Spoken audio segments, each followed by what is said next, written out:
বস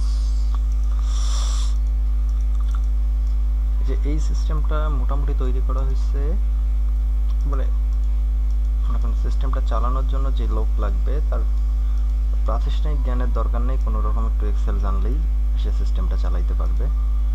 তো এখানে হচ্ছে আমি একটু দেখাই, আমি ট্রানজ্যাকশন সেকশনে যাই। হচ্ছে ট্রানজ্যাকশনের ক্ষেত্রে তার এত কিছু বোঝার দরকার নাই, ইনভয়েস নাম্বার দিয়ে কে দিল, কোন অ্যাকাউন্ট দিল, কোথা থেকে গেল এবং কাকে দিল, এই দুইটা জিনিস তার জানতে হবে। হালকা পাতলা ডেসক্রিপশন যদি কিছু থাকে,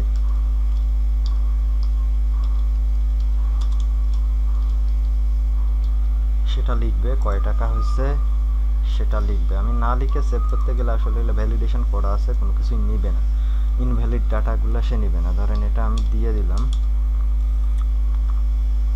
1000, এইটা যদি ক্যাশ টু ক্যাশ করতে চাই আসলে একটা অ্যাকাউন্ট থেকে এই অ্যাকাউন্টে আসলে যাবে না।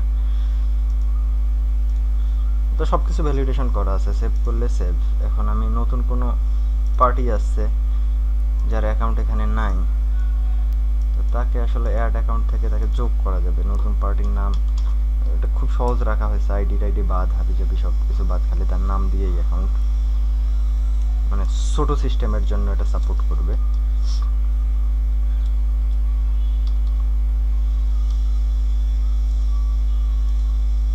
এখান থেকে আমরা এখানে যে ওয়াহিদকে এখানে পাইলাম, একটা দিলাম, আইডি নাম্বার দিলাম, ডেসক্রিপশন দিলাম,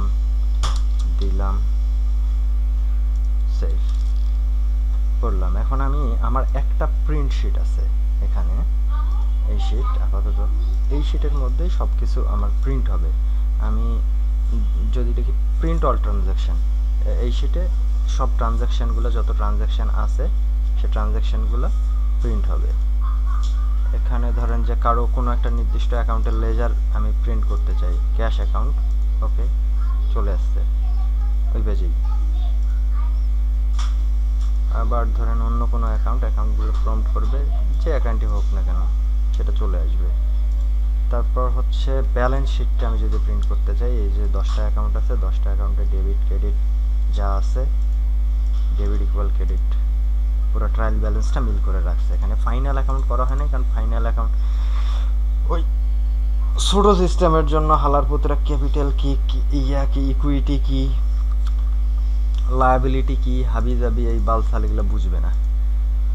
তো যাদের আবার ফাইনাল অ্যাকাউন্ট পর্যন্ত দরকার থাকবে তাদের ক্ষেত্রে ফাইনাল অ্যাকাউন্ট পর্যন্ত দেওয়া হবে। এখানে ছোট্ট একটা এমপ্লয়ি ম্যানেজমেন্ট সিস্টেমও আছে। ধরেন এখানে অলরেডি এমপ্লয়ি আছে, আমি কিছু ডাটা এখানে ঢোকায় রাখছি, সার্চ দিলে এমপ্লয়ি চলে আসবে, নেক্সট প্রিভিয়াস অ্যাড করা যাবে, অ্যাড ফর্ম আসলে এখান থেকে অ্যাড করা যাবে, বা এই এমপ্লয়ি যেটা আছে আপডেট করা যাবে, স্যালারি চেঞ্জ করে দেই,